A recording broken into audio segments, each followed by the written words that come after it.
جی وعلیکم السلام ورحمۃ اللہ وبرکاتہ. یہ محترم بھائی کا سوال کہ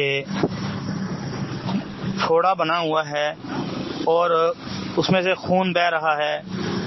جی یہ جو پھوڑے پھنسیاں ہوتے ہیں ان میں سے جو خون وغیرہ پیپ وہ نکل رہی ہوتی ہے، وہ چاہے مسلسل نکلے یا رک رک کے نکلے.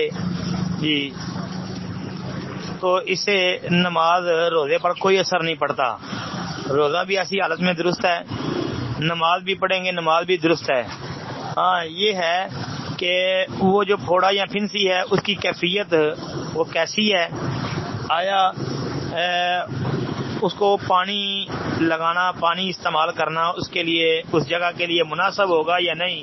کیونکہ بعض اوقات ایسے ہوتا ہے کہ پانی سے وہ اندر ریشہ بن جاتا ہے، وہ پیپ بن جاتی ہے.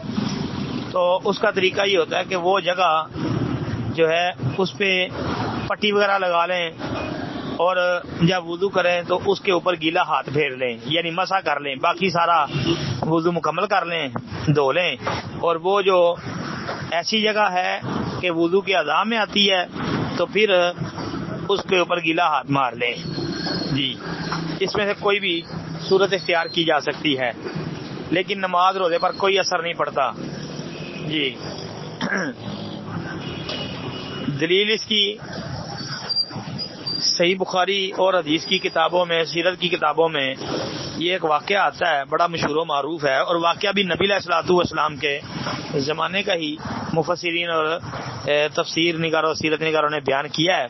کہتے ہیں کہ اللہ کے رسول علیہ الصلوۃ والسلام کے صحابہ ایک سفر میں تھے، تو دوران سفر ایک علاقے سے گزر رہے تھے، رات تھی، تو انہوں نے کہا کہ اس کے بعد آگے دشمن کا علاقہ ہے، تو ایسے کرتے ہیں کہ یہاں پر رات بسر کر لیتے ہیں اور دن کے وقت یہاں سے نکل جائیں گے، کیونکہ سامنے دشمن کا علاقہ پڑتا تھا.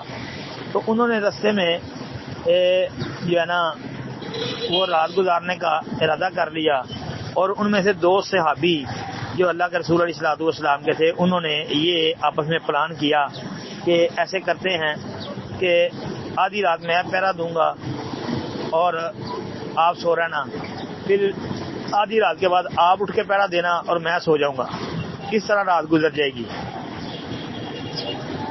تو جو بندہ پہرے پہ کھڑا تھا اس نے سوچا کہ جی میں ایسے بھی تو جاگتا رہوں گا، چلو میں اللہ کی عبادت کر لوں. اس نے نماز شروع کی اور نماز کے اندر اس نے سورۃ الکہف کی تلاوت شروع کر دی. یا سورۃ الکہف پڑھ رہا تھا تو سورۃ الکہف پڑھتے پڑھتے سامنے دشمن جو ہے نا وہ تھے، اور ان کو محسوس ہوا کہ سامنے کوئی بندہ ہے، اور انہوں نے سمجھا کہ شاید دشمنوں نے سمجھا کہ ہمارے دشمن مطلب مسلمان آ رہے ہیں، تو انہوں نے وہاں سے تیر مارنے شروع کیے، اور صحابی رسول کو تیر لگے اور تیر لگ رہے تھے اور اس کے جسم سے خون نکلا. اور جو ساتھی پاس سویا تھا جس نے بعد میں پہرا دینا تھا، اس سوئے ہوئے صحابی کے نیچے خون اس طرح بہا جیسے پانی بہتا ہے، اور اس کی آنکھ کھلی کہ یہ گلا گلا کیا ہے. تو اس نے دیکھا خون ہے، پھر اس نے اپنے وہ ساتھی جو نماز پڑھ رہا تھا اس کو دیکھا اور اس کو پکڑا، بٹھایا، اس کو کہا بھائی تو مجھے بتا دیتا. اور وہ صحابی رسول کے ایمان کی کیا ہی بات ہے. وہ کہتے ہیں کہ میں نماز کے اندر قرآن پاک کی ایک سورت کی تلاوت کر رہا تھا، مجھے اتنا سرور آ رہا تھا، اتنا مزہ آ رہا تھا، مجھے یہ پتہ ہی نہیں چل سکا کہ مجھے کون سی چیز لگ رہی ہے. اللہ اکبر اللہ اکبر.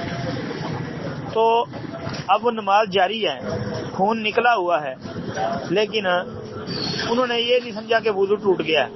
اس لیے جسم سے خون کا نکل آنا جو ہے نہ نواقض وضو میں سے ہے، نہ انشاءاللہ روزے کے اوپر کوئی اثر پڑتا ہے. تو ایسی حالت میں روزہ نماز بالکل درست ہے، کوئی حرج والی بات نہیں ہے. جی السلام علیکم ورحمۃ اللہ.